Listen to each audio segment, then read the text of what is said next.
Hari ini Amerika Serikat adalah negara paling berpengaruh di dunia. Militernya memiliki pangkalan di berbagai benua. Ekonominya menjadi pusat perdagangan global dan hampir setiap konflik besar di dunia selalu melibatkan Amerika. Namun yang jarang orang sadari, Amerika tidak selalu seperti ini. Selama sebagian besar sejarahnya, Amerika hanyalah negara yang relatif biasa dan bahkan para pemimpinnya tidak ingin terlibat dalam urusan dunia. Lantas bagaimana negara yang dulunya ingin menjauh dari politik global justru berubah menjadi kekuatan yang paling dominan di dalam sejarah modern? Untuk memahami jawabannya, kita harus melihat beberapa momen penting yang secara perlahan membangun kekuatan Amerika. Mulai dari perang kecil yang tak terduga hingga konflik terbesar yang pernah terjadi di dunia. Halo semuanya, perkenalkan nama gua Adam. Gua adalah seorang konten kreator yang sebelum ini membangun beberapa channel anonim. Dan di channel ini gua keluar dari zona nyaman dan mengambil tantangan baru, yaitu menampilkan wajah gua sendiri. Di sini kita akan membahas terkait sejarah dan fenomena sosial. Pastikan kalian subscribe dan mari kita mulai dengan satu pertanyaan sederhana. Bagaimana Amerika Serikat menjadi negara superpower?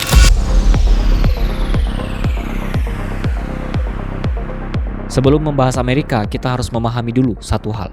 Apa yang dimaksud dengan superpower? Sebenarnya tidak ada definisi resmi yang disepakati oleh semua orang. Namun sebagian besar ahli sepakat bahwa negara superpower terdiri dari 3 keunggulan. Pertama, militer yang sangat kuat. Artinya negara tersebut mampu mengirim kekuatan militernya ke hampir seluruh dunia. Kedua, ekonomi yang sangat besar. Ekonomi yang kuat memungkinkan sebuah negara membangun teknologi, industri, dan kekuatan militer. Dan yang ketiga, pengaruh global. Negara tersebut mampu mempengaruhi keputusan negara lain, baik melalui diplomasi, ekonomi, maupun kekuatan militer. Jika sebuah negara memiliki 3 hal ini, maka mereka bisa disebut dengan negara superpower. Namun menariknya, selama puluhan tahun pertama dalam sejarah, Amerika bahkan tidak memenuhi 3 kriteria tersebut.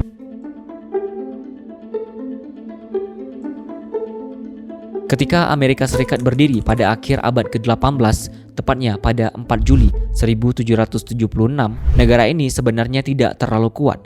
Militernya kecil, ekonominya masih berkembang, dan yang paling penting, Amerika tidak tertarik mengurus politik dunia. Para pemimpinnya percaya bahwa lebih baik fokus membangun negara sendiri daripada ikut campur dalam konflik internasional.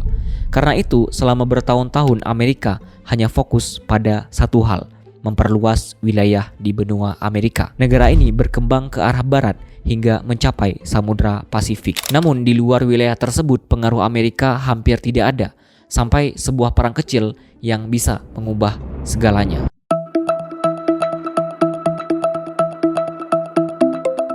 Pada tahun 1898, Amerika terlibat perang dengan Spanyol. Saat itu, Spanyol masih memiliki beberapa wilayah di berbagai belahan dunia. Sebagian besar orang mengira Spanyol akan menang dengan mudah. Namun yang terjadi justru sebaliknya. Amerika berhasil mengalahkan Spanyol hanya dalam waktu sekitar 6 minggu. Kemenangan ini memberikan Amerika beberapa wilayah penting seperti Puerto Rico, Guam, dan Filipina. Dan karena hal tersebut, untuk pertama kalinya Amerika memiliki wilayah dan pengaruh di luar benua Amerika. Dunia mulai melihat bahwa negara ini memiliki potensi untuk menjadi kekuatan besar. Namun, meskipun begitu, Amerika masih belum menjadi superpower. Perubahan terbesar justru datang beberapa dekade kemudian, dan penyebabnya adalah perang terbesar dalam sejarah manusia.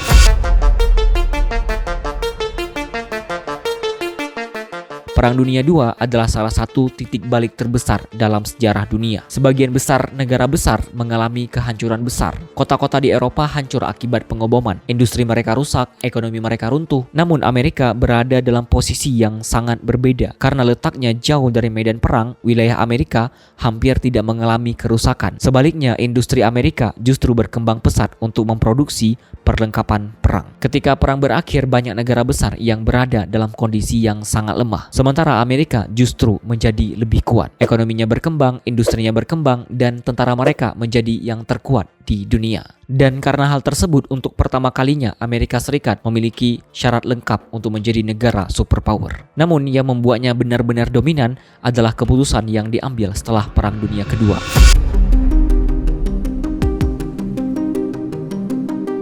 Setelah Perang Dunia II, Amerika menyadari satu hal penting. Jika dunia kembali kacau seperti sebelumnya, maka konflik besar bisa terjadi lagi. Karena itulah Amerika mengambil langkah yang belum pernah dilakukan sebelumnya. Mereka membantu membangun sistem global baru.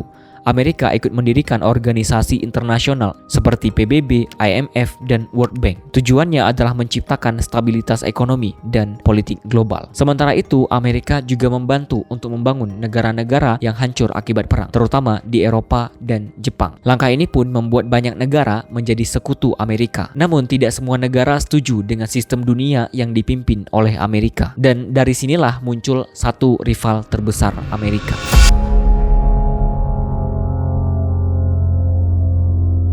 Setelah Perang Dunia II, dunia terbagi menjadi dua kubu besar. Di satu sisi ada Amerika dan sekutunya, dan di sisi lain ada Uni Soviet dan negara-negara komunis. Persaingan antara kedua kekuatan ini dikenal sebagai Perang Dingin. Kedua negara berlomba-lomba untuk membangun senjata, teknologi, dan pengaruh global. Amerika membentuk militer seperti NATO untuk melindungi sekutunya. Dan selama puluhan tahun dunia berada dalam ketegangan antara dua superpower ini. Namun pada tahun 1991, Uni Soviet akhirnya runtuh akibat krisis ekonomi, reformasi politik yang gagal, dan banyak wilayah yang memisahkan diri. Sejak saat itu, Amerika Serikat menjadi satu-satunya superpower yang tersisa.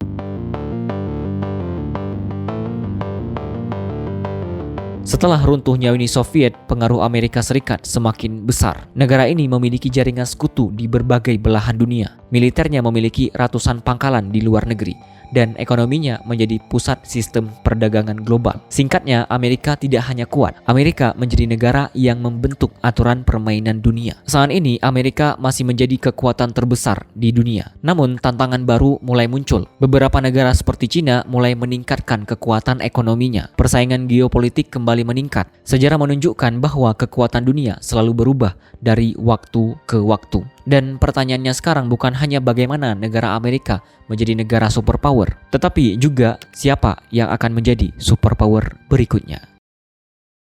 Jadi, jika kita melihat kembali perjalanan Amerika, kita bisa melihat satu pola yang jelas. Kekuatan itu dibangun melalui serangkaian peristiwa besar, perluasan wilayah, kemenangan perang, perkembangan industri, dan pembentukan sistem tatanan global. Semua peristiwa ini secara perlahan membuat Amerika menjadi negara yang paling berpengaruh di dunia. Namun, sejarah juga mengajarkan satu hal penting.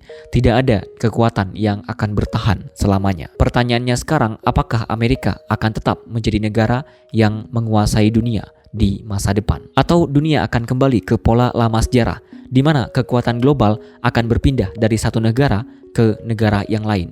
Komen pendapat kalian. Terima kasih telah menonton episode ini sampai akhir. Jika videonya bermanfaat, jangan lupa untuk like dan subscribe, karena like dan subscribe dari kalianlah bahan bakar gua untuk terus membuat konten.